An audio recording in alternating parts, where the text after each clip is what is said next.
નમસ્કાર દર્શક મિત્રો, હોટ ટોપિકમાં આપ સૌનું સ્વાગત છે. આપની સાથે હું છું શિવમ.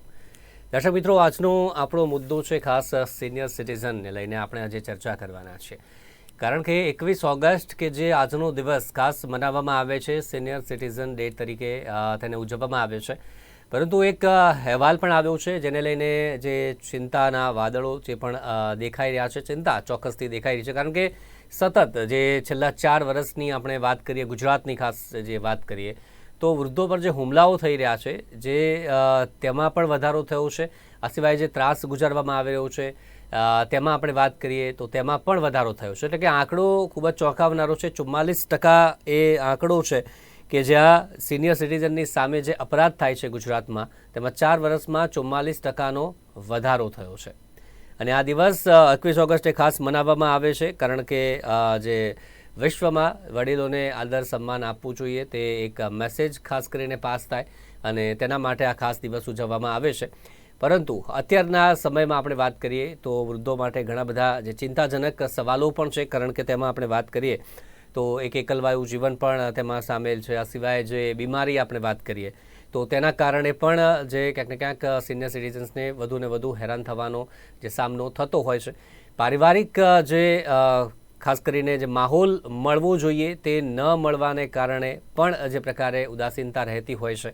આ સિવાય જે હુમલાઓની વાત કરીએ તો તેમાં પણ સતત જે પ્રકારે વધારો થઈ રહ્યો છે. ખાસ જે અત્યારેના સમયમાં, ટેકનોલોજીના સમયમાં આપણે જે વાત કરતા હોઈએ છીએ કે સાયબર ક્રાઇમમાં પણ વધુ ને વધુ જે ફસાતા હોય છે તેમાં પણ આ આંકડાઓમાં વધારો થયો છે. જે કોલ્સ મારફતે, જે વિડીયો કોલ્સ મારફતે જે ફસાવવાની હોય છે તેમાં પણ જે આ ટેકનોલોજીનો ખ્યાલ નથી હોતો અને તેના કારણે ક્યાંક ને ક્યાંક ફસાઈ જતા હોય છે. આ કેસોમાં પણ સતત વધારો થઈ રહ્યો છે. તો ખાસ આજના આ ટોપિકમાં આપણે એ જ વાત કરીશું કે સિનિયર સિટીઝન્સ ડે મનાવવામાં તો આવે છે, પરંતુ જે આદર સન્માન જે ચોક્કસથી હોવું જોઈએ, પરિવારમાં ચોક્કસથી હોવું જોઈએ, જે પુત્રનું તેના પિતા પ્રત્યે, કોઈ પણ વડીલ પ્રત્યે, અત્યારે આપણે વાત કરીએ તો યુવાઓનું ખાસ કરીને જે સિનિયર સિટીઝન્સના પ્રત્યે કેવો પ્રેમ છે, કેવો આદર ભાવ છે, અત્યારના હાલના સમયમાં કયા કયા પ્રશ્નો છે કે જે ચોક્કસથી ચર્ચવા લાયક છે, તે તમામ મુદ્દા પર આપણે આજે ચર્ચા કરવાના છીએ. અને ચર્ચા કરવા માટે મારી સાથે ઉપસ્થિત છે બે મહેમાન ઉપસ્થિત છે. સૌથી પહેલાં મારી સાથે છે સર્વજ્ઞ ગોડિયાવાલા, આપણી સાથે ઉપસ્થિત છે, સિનિયર સિટીઝન છે, વરિષ્ઠ નાગરિક આપણી સાથે જોડાયેલા છે. સર્વજ્ઞભાઈ, આપનું સ્વાગત છે સૌથી પહેલાં નિર્માણ ન્યૂઝમાં. અને ત્યારબાદ આપણી સાથે જોડાયા છે અરવિંદભાઈ જોબનપુત્રા કે જે સિનિયર જર્નાલિસ્ટ છે, આપણી સાથે તે પણ જોડાયા છે. સ્વાગત છે અરવિંદભાઈ આપનું પણ. સૌથી પહેલાં તો બંને પાસેથી પ્રતિક્રિયા લેવી છે. આજનો આ દિવસ સિનિયર સિટીઝન ડે તરીકે વિશ્વમાં ઉજવવામાં આવે છે. સૌથી પહેલાં આપની પ્રતિક્રિયા, આ દિવસ ઉજવવા પાછળનો જે હેતુ છે તે ખરેખર આ હેતુ સાર્થક થયો છે ખરો? જેમ જેમ સમય જઈ રહ્યો છે તેમ તેમ આ શબ્દ સાર્થક થઈ ગયો છે ખરી? સૌથી પહેલાં સર્વજ્ઞભાઈ, આપનાથી પ્રાથમિક પ્રતિક્રિયા. મિત્રો, ખાસ કરીને જણાવવાનું એટલું જ કે આપણા વિશ્વમાં અને આપણા દેશમાં, આપણા રાજ્યમાં બધી જગ્યાએ એક દિવસ ઉજવવામાં આવે છે. મધર્સ ડે હોય, ફાધર્સ ડે હોય, બધા વિવિધ પ્રકારના દિવસો ઉજવવામાં આવે છે. એવી જ રીતે આ સિનિયર સિટીઝન ડે આજે 21 ઓગસ્ટે ઉજવવામાં આવી રહ્યો છે, જેનો સિનિયર સિટીઝનોને તો ખૂબ આનંદ છે. પણ દરેક સિનિયર સિટીઝનની એક એવી અપેક્ષા કરી, એમાં પર્ટિક્યુલરલી જે લોકો ખૂબ સાધન સંપન્ન છે એમને જણાવવાનું એટલું જ કે આ એક દિવસ પૂરતું ન રહે, પરંતુ સેલિબ્રેશન આખા વર્ષમાં જો થતું રહે અને એમાં ખાસ કરીને વડીલો સાથે એમના બાળકો અને સમાજ જોડાય તો ખૂબ આનંદનો પ્રસંગ બની જાય અને જીવન ખરેખર દરેક જણને જીવવા જેવું લાગે. તો એક વિનંતી એવી કરવાની કે વડીલોએ પણ એવી રીતે રહેવું, એવું વર્તન રાખવું, કોઈ પણ જાતનો તમાશો ના કરવો, કોઈ પણ જાતની ના શોધવી, પરંતુ પોતાની તબિયત સારી રાખવી, બીજાનું માન રાખવું, સરસ કોઈને ધારો કે પૂછવા આવે તો સલાહ આપવી, પણ એમને જઈને કોઈને સલાહ ના આપવી. એમ કરવું કે અમારા જમાનામાં શું હતું ને શું નહોતું એ બધી વાર્તાઓથી બાજુ પર રહેવું અને ખૂબ આનંદપૂર્વક સુંદરથી આપણે આ દિવસ આખા વર્ષ માટે ઉજવીએ તો ખૂબ આનંદ થાય. શું કહેવું છે આપની પ્રતિક્રિયા શું રહેશે? સૌપ્રથમ તો આપને કહી દઉં કે યુએન એસેમ્બલી, જનરલ એસેમ્બલીએ 1999 ઓલ્ડર પર્સન્સ માટે આખું વર્ષ ઉજવવાનું નક્કી કરવામાં આવેલું હતું. અને એ ઓલ્ડર પર્સનને એ રીતે સિનિયર સિટીઝન્સ આપણે જેને કહીએ છીએ એ વર્ષને આખું એ રીતે ઉજવવાનું કે જેમાં સિનિયર સિટીઝન્સને લગતા કોઈ પણ પ્રશ્નો હોય કે કોઈ પણ હોય એને સમાધાનકારી રીતે એને કેવી રીતે સારી રીતે જીવી શકાય એ એક આખી પ્રણાલી તૈયાર કરવામાં આવી હતી. એના અનુસંધાનમાં ભારત સરકારે 1999માં આના અનુસંધાનમાં એક પોલિસી નક્કી કરેલી હતી, નીતિ નક્કી કરેલી હતી. એમાં બંધારણના 41 કલમ મુજબ કે મૂળભૂત અધિકાર જે સિનિયર સિટીઝનને મળેલા છે એ સિનિયર સિટીઝનને સારી રીતે જીવવાનો અધિકાર મળે તે માટે જે તે રાજ્ય સરકાર કે જેને આપણે કહીએ કે આર્થિક જે નીતિ તૈયાર કરે છે આર્થિક નીતિની મર્યાદામાં રહીને તે લોકોએ એને સિનિયર સિટીઝનને જે કંઈ પણ પ્રકારની મદદ જોઈએ તે કરવાની રહે છે. એટલે કે એ લોકોની ખાસ કરીને સલામતી છે, આર્થિક છે કે આરોગ્યને લગતી છે, એ કંઈ પણ પ્રશ્ન હોય તો એ એની આર્થિક મર્યાદામાં જે તે રાજ્યોને આનું અમલ કરવાનું ત્યારે નક્કી કરવામાં આવ્યું હતું. એ બંધારણ મુજબ આપણો અધિકાર બને છે, મૂળભૂત અધિકાર કે સિનિયર સિટીઝન સારી રીતે જીવી શકે. અલબત્ત ભારત સરકારે ઘણી બધી યોજનાઓ કરેલી છે જે ગરીબીની રેખાની નીચે જીવનારા લોકો માટે પણ એને ખૂબ જ સારી સવલતો, પરંતુ અહીંયા એવું છે કે ગરીબીની રેખા નીચે જીવનારા જે માણસો છે એને જે આ યોજનાઓ છે એની પહેલા ખબર જ નથી હોતી, કારણ કે એ લોકો ક્યારેય વાંચતા પણ નથી હોતા, કંઈ સમજતા પણ નથી હોતા, તો એ લોકો એનો આ યોજનાના લાભથી વંચિત રહી જાય છે. અલબત્ત આમાં સૌથી પ્રશ્ન જો મહત્વનો હોય તો લોનલીનેસ છે કે જે સિનિયર સિટીઝન માટે આપણે જાણીએ છીએ કે ભારત સરકારમાં એટલે કે ભારતમાં ધીરે ધીરે ન્યુક્લિયર ફેમિલીનો કન્સેપ્ટ વધુ ને વધુ આગળ વધતો જાય છે કે જેને કારણે કે જે સિનિયર સિટીઝન્સ હોય છે એને એકલતાનો અનુભવ થાય છે, જે ડિપ્રેશનનો પણ ભોગ બને છે. તો આના માટે ઘણી બધી સરકારે સવલતો ઊભી કરી છે. અલબત્ત તેનો લાભ કેવી રીતે લેવો એ સિનિયર સિટીઝનને ખબર નથી હોતી. અલબત્ત જે કંઈ આપણે કાર્ય કરી રહી છે, આપણે ભારતમાં 21મી ઓગસ્ટે સિનિયર સિટીઝન તરીકે વ્યાખ્યા છે, તો એક દિવસ પછી આપણે બધા ભૂલી જઈએ છીએ કે સિનિયર સિટીઝન શું છે. પરંતુ અહીંયા જે આપણે ગ્રાફ જોઈએ છીએ એમાં યુએનએ પણ 2007માં એક ડ્રાફ્ટ, 2001માં ડ્રાફ્ટ તૈયાર કર્યો હતો. 2007 એનું લક્ષીને એક એવો કન્સેપ્ટ કર્યો હતો કે 2000 થી 2050 સિનિયર સિટીઝન્સનો ગ્રાફ ક્યાં સુધી જશે, એટલે કે આપણી જે લોંગેવિટી છે સિનિયર સિટીઝનની જે 60 પછીની છે એમાં જે ભારતનું છે એમાં વૃદ્ધિ બતાડે છે 2050માં 55%, અને એમાંથી 326% 60 વર્ષની ઉપરના અને એના પછી 80 વર્ષના પ્લસના 400%નો વૃદ્ધિ દર બતાવે છે. તો આ એક એલાર્મિંગ સિચ્યુએશન બતાવે છે કે જેમાં સરકારે શું કરવું જોઈએ, કઈ રીતે કરવું જોઈએ, મદદ કરવી જોઈએ, અને સિનિયર સિટીઝનમાં જે ડિપ્રેશનનો ભોગ બને છે, સલામતીનો ભોગ બને છે, જેમાં ઘણા બધા ક્રાઇમ પણ બને છે, આ બધી વસ્તુઓને બહુ ધ્યાનમાં રાખી અને આગળ વધવું કરી છે. સર્વજ્ઞભાઈ, ખાસ જે સરકાર તરફથી સિનિયર સિટીઝન માટે જે ખાસ યોજનાઓ છે, ખાસ લાભો, જે જીવન જરૂરિયાતની જે આપણે બહાર નીકળીએ તો સિનિયર સિટીઝન માટે કયા કયા લાભ હોવા જોઈએ, તેના લાભ કેટલા મળે છે સિનિયર સિટીઝનને, અને તેનો ખ્યાલ ખાસ કરીને કે આ મળે છે સિનિયર સિટીઝનને, તેનો ખ્યાલ કેટલા લોકોને છે અને કેટલા લોકો સામેથી લે છે એનો લાભ? મુખ્ય વાત આટલી જ છે કે દરેક વ્યક્તિ પોતે સ્વમાં પણ જીવે છે અને સર્વમાં પણ જીવે છે. તમે જુઓ કે જે યુવાનો છે એ આગળ જતા વૃદ્ધ થવાના છે, સિનિયર સિટીઝન થવાના છે, તો અત્યારથી જ એ મિત્રોને તો આપણે એક જ વિનંતી કરીએ કે આપણે આપણી જાતે જો ખૂબ જ વ્યવસ્થિત રહીએ, ખૂબ જ સરસ મજાનું નીતિથી જીવન જીવીએ તો આગળના વર્ષોમાં કોઈને કોઈ તકલીફ પડે નહીં. અને સરકાર તરફ જે જોવાની વાત છે એ સરકારનું કામ કરે છે, સારું કામ કરે છે.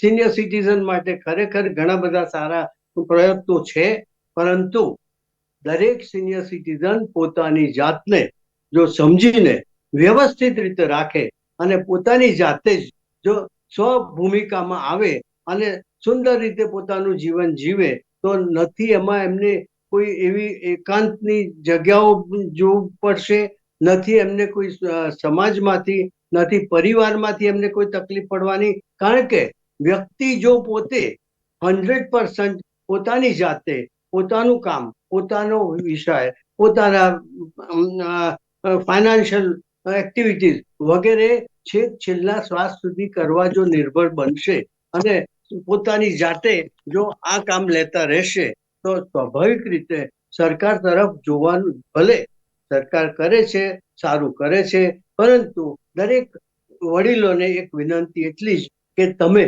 તમારી જાતે મજબૂત રહો અને છેલ્લા શ્વાસ સુધી એક્ટિવ રહેવાનો પ્રયત્ન કરો. નોર્મલી એવું જોવા મળે છે કે 50, 60, 70 થાય એટલે બધાને એમ થાય કે હું કયા ખપનો. એ વાત ખોટી છે, કયા ખપનો નહીં, પરંતુ પોતાના જે પણ અધૂરા રહી ગયેલા પોતાના મજાના જે દિવસો કાઢવા હોય, સંગીત શીખવું હોય, કંઈક એમને સ્પોર્ટ શીખવું હોય, બહારગામ ફરવા જવું હોય, અનેક રીતે એમને જે પોતાના અભરખા રહ્યા હોય એ હવેની જે વૃદ્ધત્વ છે એમાં દરેક માણસ પૂરું કરી શકે છે, પોતાના સપના સાકાર કરી શકે છે. જેમ અમે પણ કરીએ છીએ, બીજા ઘણા મિત્રો પણ કરે છે. તો બીજા પર અવલંબન રાખ્યા વગર, કોઈ પણ જાતનું અવલંબન કોઈની પર રાખ્યા વગર જો પોતાની જાતે સ્વેચ્છાએ જીવન જીવાય. રોજની વાત કે ભાઈ દરેક માણસે હલકી પ્રવૃત્તિ કરવી જ પડે, ચાલે જ નહીં. શરીર માટે જો શરીર સારું તો બધું સારું. એક વાત, ફાઇનાન્શિયલ સ્ટેટસ સારું તો જીવવાની મજા. આ બધી વાતો એવી છે કે દરેક વૃદ્ધ પુરુષ, સિનિયર સિટીઝન પોતાની જાતે જ નક્કી કરી શકે છે. અને આજના યુવાનોને ખાસ કહેવાનું કે તમે એવી પદ્ધતિ અપનાવો કે જેથી કરીને તમારું શરીર પણ સારું રહે, ફાઇનાન્શિયલ સ્ટેબિલિટી સારી રહે, તો ઓટોમેટિકલી તમારા કોઈ પણ કુટુંબીજનો, કોઈ પણ સમાજ તમને માન આપશે, તમને આનંદ કરાવશે. તમે એ લોકોને આનંદ કરાવો, તમે જલસા કરાવો અને જીવન જલસામાં જ જાય એવો પ્રયત્ન કરો. એ ખૂબ આનંદની વાત છે.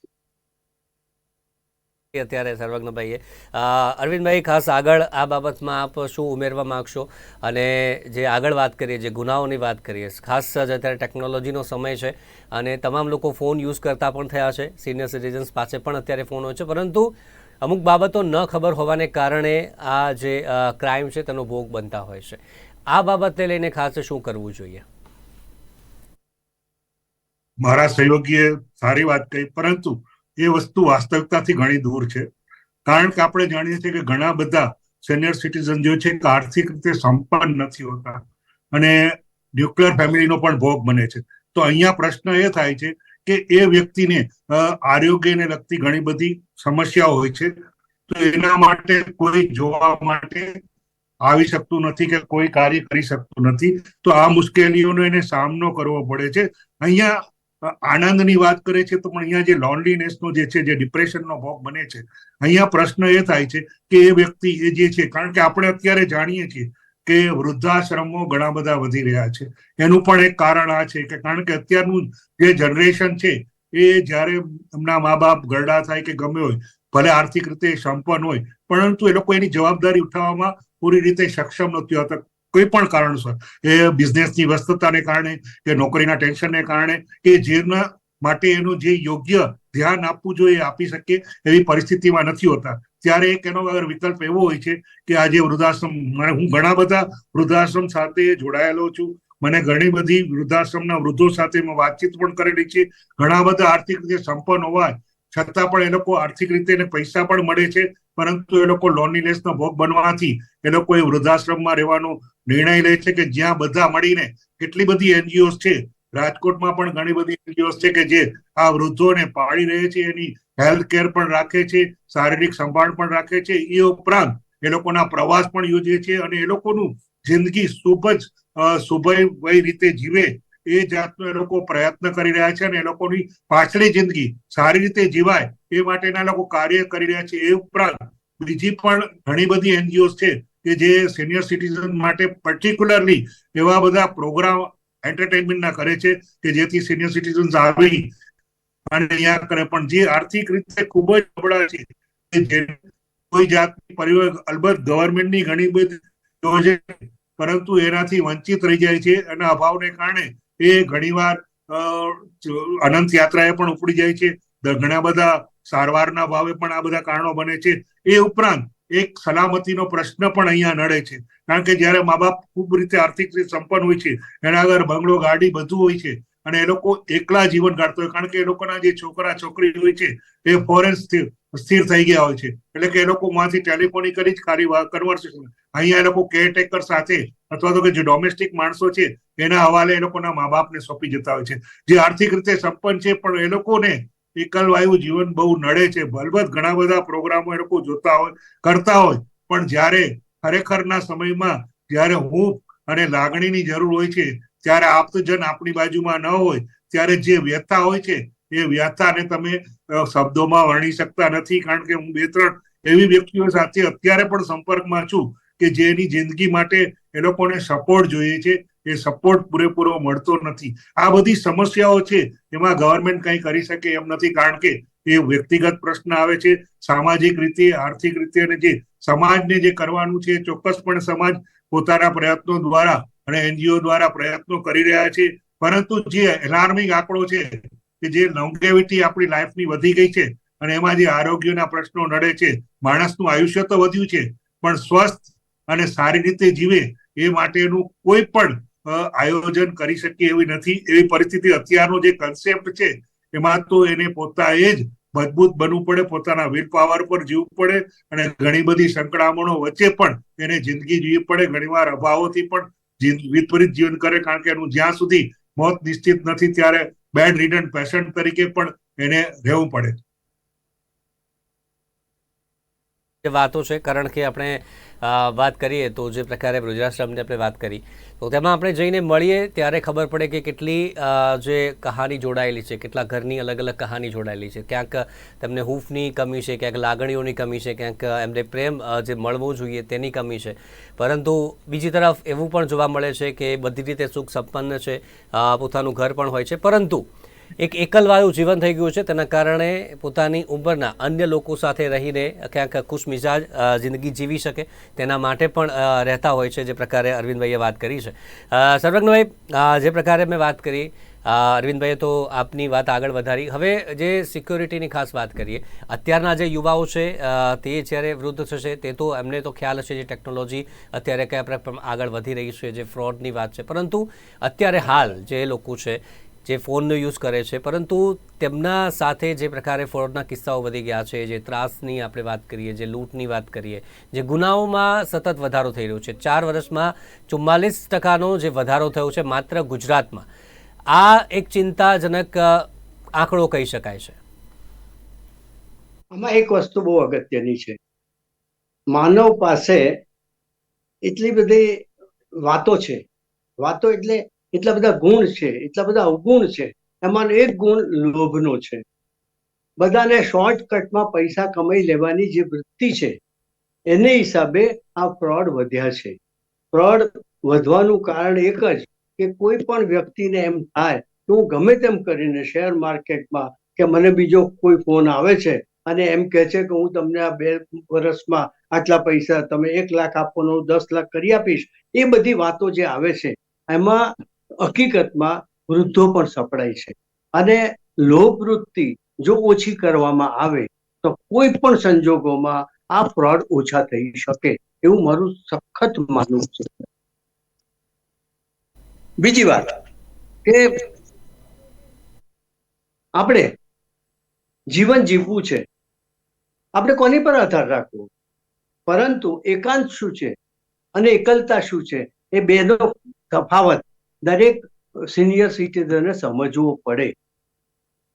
બંને વસ્તુ દરેક વ્યક્તિને આવવાની છે, એકાંતમાં અને એકલતા. જો માણસ એકલો પડ્યો અને પોતે સંગીતમાં થોડો રસ રાખે, થોડી બીજી સમાચાર પત્રોમાં રસ રાખે, થોડા મિત્રોને મળવામાં રસ રાખે, તો એને એ એકલતા મૂંઝવી નહીં શકે. હવે એકાંત, આપણે વર્ષોથી, સદીઓથી આપણા ઋષિ મુનિઓ પણ એકાંત ભોગવતા હતા, અને એ લોકો હરિકીર્તન બી કરે, હરિનું સ્મરણ કરે અને એમ કરીને એ લોકો ખુશ રહેતા હતા. એટલે વ્યક્તિએ ક્યારે કેવી રીતે વર્તવું એ બહુ જ અગત્યનું છે. જો એકાંતને ન માણી શકે જે વ્યક્તિ, તો એને એકલતા લાગવાની જ છે. અને positivity in life always plays very important role. અને કોઈ પણ પ્રવૃત્તિ કરે, કોઈ પણ પ્રવૃત્તિ, પોતાના આનંદ, ટીવી જોવું છે ટીવી જોવું છે, સંગીત કરવું છે સંગીત કરવું છે, ક્રિકેટ જોવું છે ક્રિકેટ જોવું છે. દરેક અત્યારને એડલ્ટ જે છે, સિનિયર સિટીઝન, તમે જોશો ઘરે ઘરે સરસ મજાની મેચ આવતી હોય, વર્લ્ડ કપ આવતો હોય, તો દરેક સિનિયર સિટીઝન જોતા હોય. ભલે એ લોકોને એક હાસ્યાસ્પદ વાત એવી છે કે મારા જેવા મિત્રો કે 25 ફૂટ પણ દોડીને કેચ ના કરી શકે, એ ત્યાં પેલો કોહલી જો કેચ કદાચ ગુમાવે તો કે ડફોળ છે. આ એક હસવાની વાત છે કે માણસો પોતે નથી સમજી શકતા કે એ ક્રિકેટનું ફિલ્ડ કેટલું મોટું છે, પણ ટીવીમાં જુએ એટલે એને એમ થાય કે આટલામાં કેમ ના કરી શકે. પોઈન્ટ ઇઝ મનોવૃત્તિ. આ મનોવૃત્તિ એવી છે માણસની કે જો પોતે પોઝિટિવ થશે તો એનું જીવન સુખદ, સકારાત્મક રહેવાનું, આનંદમાં રહેવાનું, જલસા કરવાનો. પણ જો એમ જ વિચારશે કે ના, આમાં કંઈક કોઈક ભૂલ કરી, કંઈક હું ઠગાઈ ગયો, કંઈક તકલીફ છે, નકારાત્મક વિચારો જ્યારે આવશે ત્યારે એ માણસ એકલતા અનુભવવાનો અને એ માણસને પ્રોબ્લેમ થવાનો. એટલે મારી તો એક વિનંતી દરેક સિનિયર સિટીઝનને આજના દિવસે કે આપણે આપણું જીવન હકારાત્મક કરીએ. નાનું બાળક છે એની જોડે નાના થઈને વર્તીએ, યુવાન છે યુવાનની જેમ એની ભાષામાં વાતો કરીએ. આપણે આપણા જેવા મિત્રો મળે એમની જોડે પ્રભુ સ્મરણની કે જે કોઈ વાતો હોય આપણે વાતો કરીએ. એવું કદાપી નથી કે માણસ સકારાત્મક નથી રહી શકતા, પણ આ એક મનોવૃત્તિ એવી થઈ જાય છે. અને બીજું આજુબાજુને દેખાવ, તમે જો ઈર્ષા એક બીજો અવગુણ છે. બાજુમાં સારી ગાડી છે તો એને એમ થશે કે મારી પાસે નથી. આમ માણસ ખરેખર આવી બધી તકલીફો, ગીતામાં બહુ સરસ કૃષ્ણ ભગવાને ઘણી વાતો કરી છે. અમારી એક વાત બહુ અગત્યની હું આપને અત્યારે મિત્રોને કહી રહ્યો છું કે જાતસ્ય હિ ધ્રુવો મૃત્યુ, ધ્રુવો જન્મ મૃતસ્ય ચ. એમણે 23મા શ્લોકમાં બીજા અધ્યાયમાં વાત એમ કરી કે જે જીવનો જન્મ છે એ જીવનું મરણ નિશ્ચિત છે, અને જેનું મૃત્યુ છે એનો જન્મ પણ નિશ્ચિત છે. એટલે દરેક વૃદ્ધને કે દરેકને એમ થાય કે મારી ઉંમર 100 વર્ષની થાય, 85ની થાય, મારી ઉંમર 110ની થાય, પરંતુ એ શક્ય નથી હોતું, કારણ કે ફિઝિકલ સ્ટ્રેસ અને ફિઝિકલ વાતો થોડી જુદી હોય છે. પરંતુ જેટલું જીવ્યા, મસ્તીથી જીવ્યા, ભલે ઘડપણ આવ્યું, પણ આપણે યુવાન જ માનસિક રીતે રહીશું ને તો કોઈ દિવસ આપણને કોઈ તકલીફ પડવાની નથી. અને આપણે નજર સરકાર કે બીજા વૃદ્ધાશ્રમો તરફ જોવાને બદલે આપણે સરસ મજાનું જીવન જીવીએ એવી મારી મનોકામના છે. ઘણી બધી વાત કરી, પરંતુ એક સિનિયર સિટીઝનની વાત કરીએ કે પરિવારને સાથે લઈને જે ચાલતા હોય છે, ઘરના મોભી જેને આપણે કહેતા હોઈએ છીએ, પરિવારમાં કોઈ સમસ્યા સર્જાય કે પછી કોઈ ઈર્ષા જે હમણાં વાત કરી તે, આ તમામની વચ્ચે તેણે હકારાત્મક રહેવાનું છે. જ્યારે ઉંમર વધી રહી છે એમાં તમામ સમસ્યાઓ પણ છે, પોતાના દીકરા દીકરીની જે સમસ્યાઓ છે, દીકરાના જે દીકરા છે તેમની જે સમસ્યાઓ કંઈ આવે છે, એ તમામની વચ્ચે તેમણે હકારાત્મક રહેવાનું છે, પોતાની તબિયત પણ સાચવવાની છે. એક એ ઉંમરમાં જઈને બીમારી પણ જે એક મોટી સમસ્યા સર્જાતી હોય છે. આ તમામ પડકારો કેવી રીતે દૂર કરી શકે એક સિનિયર સિટીઝન? શું કરવું જોઈએ? પરિવાર તરફથી કેવો પ્રેમ આ તમામ બાબતમાં મળવો જોઈએ? બહુ સરસ પ્રશ્ન છે. હકીકતે તો એ જોવા જઈએ તો જે વાત કરી એકાંત અને એકાપણું, એ બંનેમાં તફાવત ઘણો બધો છે. એકાંત જીવન જીવવું સારું છે, પણ એકાંતમાં એક પ્રાઇવસી હોય છે. એકલાપણું એ ખૂબ જ એક અભિશાપ કહેવાય સિનિયર સિટીઝન માટે. અહીંયા એ જોવાનું છે કે જે કન્સેપ્ટ છે એ કન્સેપ્ટમાં તમે કઈ રીતે જીવી શકો છો. અલબત્ત દરેક વ્યક્તિ હકારાત્મક રીતે જીવે, કારણ કે એ ઘણી બધી પરિસ્થિતિઓના ભોગ બની અને આગળ આવેલા હોય છે. તો વાસ્તવિકતાથી ઘણી બધી વસ્તુઓ દૂર હોય છે, કારણ કે આપણે જે રીતે જીવવાનું વિચારીએ છીએ એ રીતે ઘણીવાર આપણને નસીબ અથવા તો આપણો પુરુષાર્થ ઘણીવાર સાથ નથી આપતો, અને એના પણ ભોગ બનીએ છીએ. જો આપણે જે રીતે ન્યુક્લિયર ફેમિલીની વાત કરીએ, અહીંયા એક પ્રશ્ન સલામતી. મેં આપણે દાખલો પણ આપ્યો કે આર્થિક રીતે ખૂબ જ સંપન્ન હોવા છતાં એ લોકો જે મેડ સર્વન્ટ હોય એની અંડર એ લોકો રહેતા હોય છે.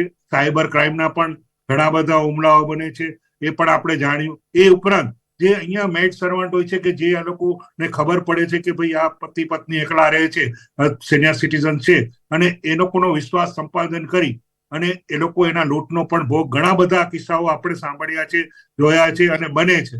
તો આ બધી વસ્તુઓની જ્યારે એ વ્યક્તિ પર અસર થાય છે ત્યારે એ સકારાત્મકતા ગુમ થઈ જાય છે કે આમાંથી એને સલામતી કઈ રીતે મળે. આમાં ગવર્મેન્ટ પણ નિસહાય બની જાય છે, કારણ કે એ લોકોને જે કઈ જાતનું વાતાવરણ જોઈએ છે એ વાતાવરણ નથી મળતું. સકારાત્મકતા ત્યારે જ બની શકે તમારું આજુબાજુનું વાતાવરણ શુદ્ધ હોય, તમે સકારાત્મક રીતે વિચારી શકતા હો, ખૂબ જ સારી તમારી હેલ્થ હોય. અહીંયા હેલ્થના પ્રોબ્લેમ, કારણ કે ઘણી બધી વ્યક્તિઓ અલ્ઝાઇમરના ભોગ બનતા હોય છે.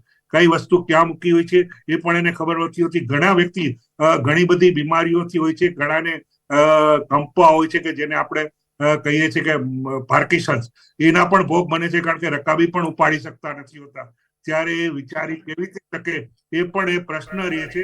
એટલે પરિવારનો એક સારો એવો જે સાથ હોવો જોઈએ સિનિયર સિટીઝન માટે, તે પણ ખૂબ જ જરૂરી છે. જે આપણે ઉંમરની વાત કરીએ છીએ તેમાં હકારાત્મક રહેવા માટેની જે વાતો છે તે આપણે કરી છે. અને ખાસ જે વાત કરીએ સિનિયર સિટીઝન માટે કયા કયા પડકારો છે કે જેના કારણે આ સ્થિતિ જોવા મળતી હોય છે, એકલવાયું જીવન જે આપણે વાત કરી તે, આ સિવાય જે બીમારીની આપણે વાત કરી તે છે, આ સિવાય ઘણી બધી બાબતો છે. અને આપણી સાથે સર્વજ્ઞભાઈ અને સાથે જ અરવિંદભાઈ જોડાયા અને તેમણે વાત કરી કે શું એક્ઝેક્ટલી કરવું જોઈએ અને આ દિવસ જે મનાવવાનો છે અને તેના માટે ખાસ કેવી રીતે વાત કરવી જોઈએ. સિનિયર સિટીઝન આપણને મળે છે તો તેમની સાથે આપણે કેવી રીતે આદરપૂર્વક વર્તવું જોઈએ તે પણ એક મહત્વનો ભાગ કે જે કોઈ પણ સિનિયર સિટીઝનના જીવનમાં જોવા મળતો હોય છે. એ જ મુદ્દે ચર્ચા કરી. ચર્ચામાં જોડાયા સર્વજ્ઞભાઈ અને સાથે જ અરવિંદભાઈ, બંનેનો ખૂબ ખૂબ આભાર અમારી સાથે જોડાયા તે બદલ. Thank you very much.